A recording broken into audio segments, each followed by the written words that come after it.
Bom, sejam todos bem-vindos ao canal Advogado Completo. Meu nome é Ravi Savaia e hoje eu vou falar sobre o princípio da presunção da inocência, ou da não culpabilidade, ou do estado inicial de inocência.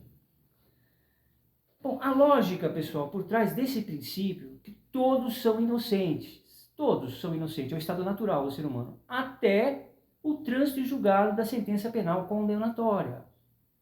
Ou seja, a pessoa só pode ser considerada culpada após o trânsito e julgado de uma sentença condenatória.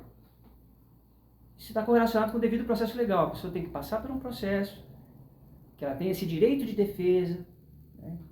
Após esse processo, com a chegada da sentença condenatória, em trânsito e julgado, que não cabe mais nenhum recurso, ela pode ser considerada culpada. Antes disso, ela é considerada inocente.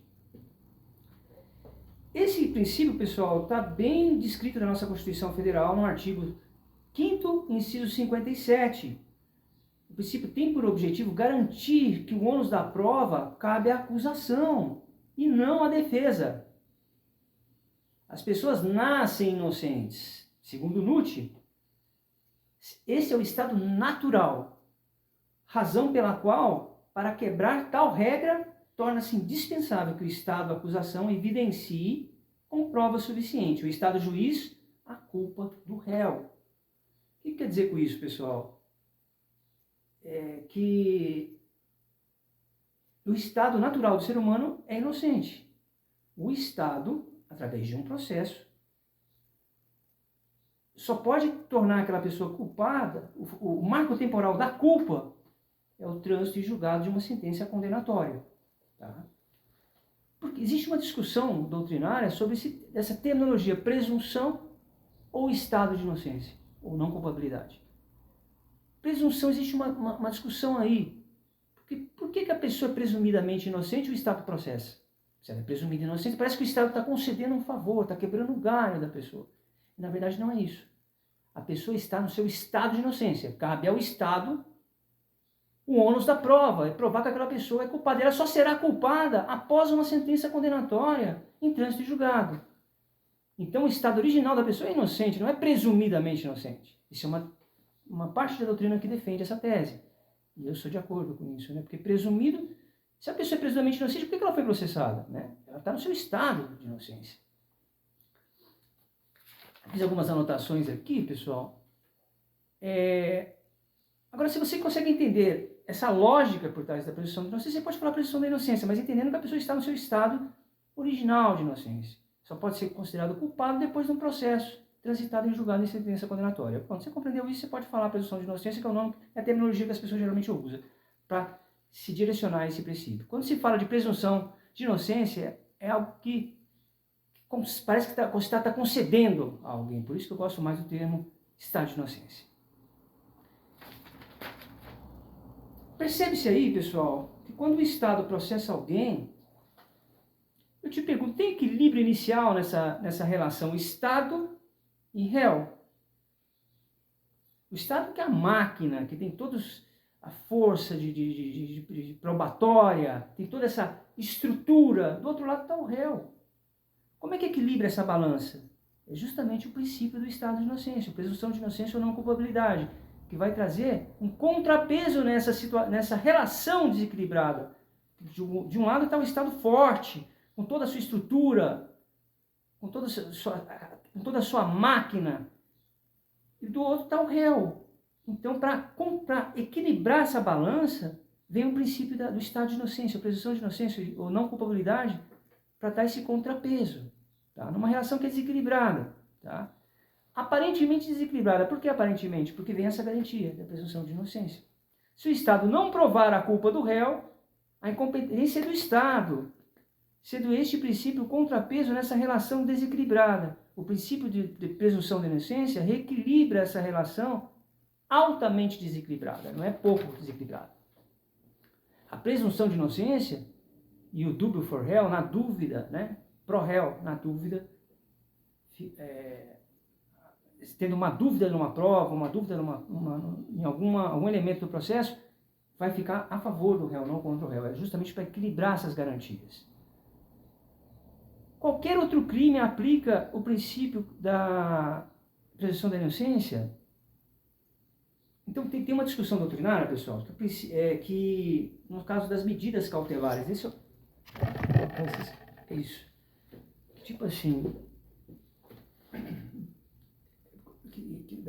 da prisão, da execução provisória, ou medidas cautelares, ou como é que se fala? Prisão preventiva. Existe uma discussão doutrinária sobre isso que eu quero falar, tá? Confirma a excepcionalidade e a necessidade das medidas cautelares, isso é Nutt falando, de prisão, já que indivíduos inocentes só podem ser levados ao cárcere quando isso realmente for útil à instrução e à ordem pública. É o artigo 312 do nosso CPP. Não serve para vedar a prisão cautelar, pois há outros princípios e regras em jogo, como o tema relativo à segurança pública. Em 2016, o STF, em plenário, 6 votos a 5, decidiu ser cabível a prisão do condenado quando a decisão proferida em segundo grau, segunda instância. Entretanto, em 2019, as ações de descumprimento de constitucionalidade 43, 44 e 54 afirmaram que essa última postura não impede, no entanto, a declaração de prisão cautelar quando preencher os requisitos legais, como, por exemplo, a prisão preventiva. Esses requisitos legais estão lá no artigo 312. Em nosso entendimento, o princípio da presunção da inocência, da forma como regida na nossa Carta Magna, que é a Constituição Federal, foi violada pela decisão do STF em 2016. Esse é o entendimento do Nutt. Não importa o que ocorra em outros países, pois essas legislações não possuem estrutura igual à nossa Constituição. Quando a Constituição Federal foi promulgada, houve uma disposição política do legislador constituinte, optando com clareza pelo princípio de ser considerado réu inocente até o trânsito e julgado da condenação. Outra não pode ser a interpretação de trânsito e julgado, sob pena de subverter uma série de conceitos doutrinários reinantes há muito tempo. Então, Nutt defende a tese que não pode ter uma interpretação, como foi a discussão do STF, que abre brechas como o caso de uma prisão cautelar que não esteja seguindo os requisitos do artigo 312, vai contra diretamente o princípio da presunção de inocência, porque você está prendendo uma pessoa que ainda não foi condenada em trânsito e julgado. Agora, pessoal, tem que entender que se o juiz fundamentar que está cumprindo todos os requisitos do artigo 312, para uma outra parte da doutrina, ele não estará infringindo o princípio da não culpabilidade ou da presunção de inocência. Entretanto, Nutt fala da importância de seguir à risca esses princípios de forma pontual, para não subverter ou violar o princípio da presunção da inocência, porque é uma garantia. Vamos ler o artigo 312, pessoal, para vocês ficarem com a letra da lei aí na ponta da língua também. A prisão preventiva poderá ser decretada como garantia de ordem pública. O que é essa garantia de ordem pública ou de ordem econômica? Ordem econômica são crimes de corrupção. Ordem pública é quando aquele indivíduo representa um risco para a sociedade, um traficante, um serial killer, um estuprador. Por ordem econômica, eu falei crimes de corrupção, generalizada, por convenções de instrução criminal ou para assegurar a aplicação da lei penal, quando houver prova da existência do crime e indícios suficientes de autoria e de perigo gerado pelo Estado da liberdade do imputado. Porque de repente o juiz põe uma medida de uma tornozeleira eletrônica na pessoa, a pessoa, se ele faz aquele dispositivo não funcionar, aí tem que pedir a prisão, porque desobedeceu outras medidas que poderia vir antes da medida cautelar. A prisão preventiva também, parágrafo 1º, também pode ser decretada em caso de descumprimento de qualquer das obrigações impostas por força de outras medidas cautelares. Tipo, não pode sair à noite o réu, ele vai e sai, aí tem que fazer a prisão cautelar dele, a prisão preventiva. Parágrafo 2º, a decisão que decretar a prisão preventiva deve ser motivada e fundamentada em receio de perigo à existência concreta de fatos novos ou contemporâneos que justifiquem a aplicação da medida adotada. Esse parágrafo segundo foi junto com o pacote, ele veio com o pacote anticrime, o mesmo pacote que trouxe o juiz das garantias de 2019. Bom, o NUT faz uma consideração aqui, que outros conceitos há muito tempo, né, são princípios consequenciais da prescrição de inocência, a prevalência do interesse do réu, o indúbio pro réu, favor ao rei, favor do inocente ou favor libertatis. A imunidade à autoacusação, o primeiro significa que em caso de conflito entre a inocência do réu e sua liberdade, o poder-dever do Estado de punir, havendo dúvidas razoáveis, deve o juiz decidir a favor do acusado. São princípios que vêm daqui da presunção de inocência, o indúbio pro réu. Por isso, quando houver dúvida no princípio do julgador, é imperativo prevalecer o interesse do indivíduo, em detrimento da sociedade do Estado. É aquele contrapeso que eu estou falando. Do lado está o Estado forte, do outro lado está o réu. Isso é uma garantia, o indúbio pro réu. Quando não existir provas suficientes para a condenação, né? O artigo 318 do nosso CPP. Há ainda a imunidade à autoacusação, sob o princípio que ninguém estará obrigado a produzir prova contra si mesmo. É o nemo tenetur si detegere. Nemo tenetur si detegere. Ninguém é obrigado a produzir provas contra si mesmo. Trata-se de uma decorrência natural da conjugação dos princípios constitucionais da presunção de inocência, nosso artigo 5º, inciso 57, e a ampla defesa, artigo 5º, inciso 50, com direito fundamental que permite o réu a manter-se calado também. Lá nos Estados Unidos chamamos de quinta emenda. Você viu um filme americano que a pessoa quer evocar a quinta emenda, é justamente o direito de ficar calado. Né? E a ampla defesa, né? Se o indivíduo é inocente, até que seja provada a sua culpa, possuindo o direito de produzir amplamente provas a seu favor, bem como se pode permanecer em silêncio sem qualquer tipo de prejuízo à sua situação processual, é mais do que óbvio não estar obrigado, em hipótese alguma, a produzir prova contra si mesmo. O Estado é a parte mais forte na persecução penal, possuindo agentes e instrumentos aptos a buscar e descobrir provas contra o agente da infração penal. Pois seria a admissão de falência de seu aparato e fraqueza de suas autoridades se dependesse do suspeito para colher elementos contra... então, pedir para o próprio elemento colher elementos de prova contra si próprio, né? Seria uma falência, segundo Nutt. Nas palavras de Maria Elizabeth Queijo, esse nemo tenatur se detegere, nemo tenatur se detegere, foi acolhido expressamente no direito brasileiro, com a incorporação dos direitos internos do Pacto Internacional de Direitos Civis e Políticos e da Convenção Americana sobre Direitos Humanos, por força de tal incorporação, em consonância com o disposto do artigo 5º, parágrafo 2º da Constituição Federal como direito fundamental, o nemo tenetur se degenere possui hierarquia constitucional, portanto não poderá ser suprimido nem mesmo por emenda constitucional. Tal entendimento não foi modificado pelo artigo 5º, parágrafo 3º no texto constitucional, incluindo pela emenda Constitucional 45 de 2004, mas por ele corroborado. O direito de não produzir prova contra si mesmo, princípio da ampla defesa, significa que o réu é considerado o direito de se valer de amplos e extensos métodos para se defender. Isso é ampla defesa, né? O Nutt aqui, pessoal, está fazendo a correlação, que dentro do princípio da inocência está o indúbio pro réu, né? O nemo tenetur se... Como é que diz? Eu sempre escrevo essa expressão, que é o nemo tenetur se degenere, que ninguém é obrigado a constituir prova contra si mesmo, e a pessoa tem o direito de permanecer calado se ela quiser. Né? É um direito da pessoa, assim como o da ampla defesa e do devido processo legal também. Nutt vai amarrando esses princípios, tá?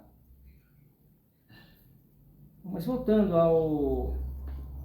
Por outro lado, o tribunal do júri, onde as decisões são tomadas pela íntima convicção dos jurados, sem qualquer fundamentação, onde prevalece a oralidade dos atos e a concentração de produção de provas, bem como a identificação física do juiz. Torna-se dispensável que a defesa atue de modo completo e perfeito, logicamente dentro das limitações impostas pela natureza humana.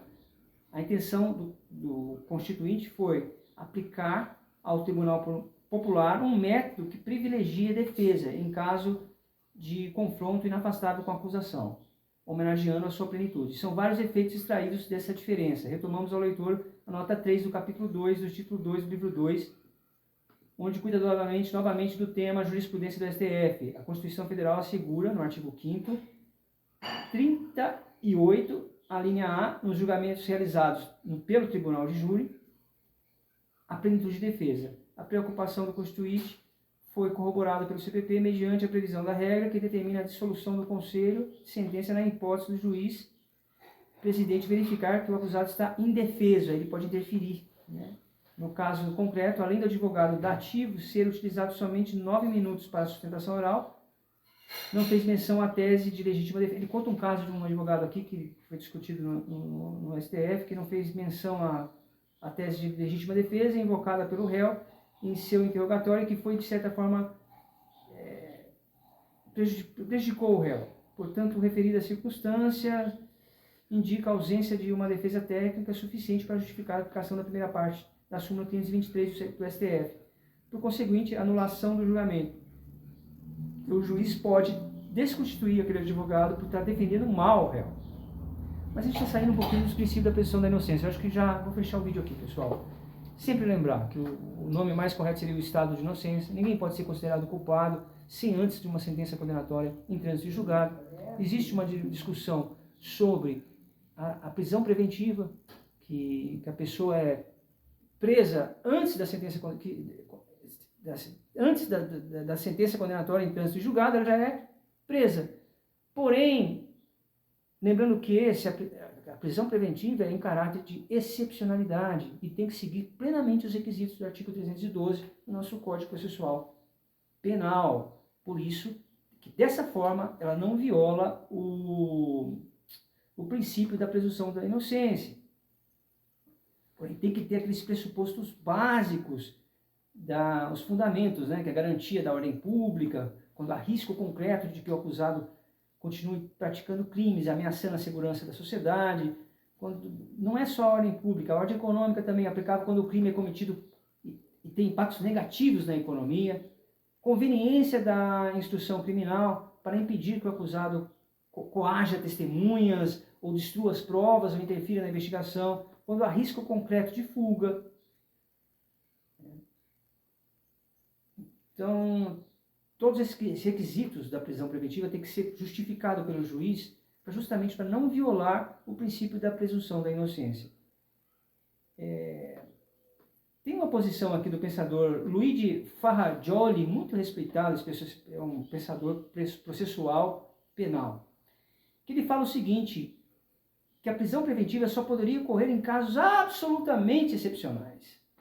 Ele defende que o uso indiscriminado da prisão cautelar faz com que o Estado inverta a lógica do processo, tratando um suspeito como se fosse culpado antes da sentença definitiva, que é a sentença condenatória transitada em julgado.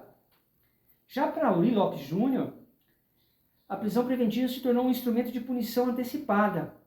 Ele critica o fato de muitos magistrados utilizarem de argumentos vagos, como garantias da ordem pública, que segundo o professor Auri, é vago, sem explicar concretamente por que o réu representa um perigo real. Segundo ele, a prisão preventiva deveria ser uma exceção absoluta, mas no Brasil se tornou uma regra oculta.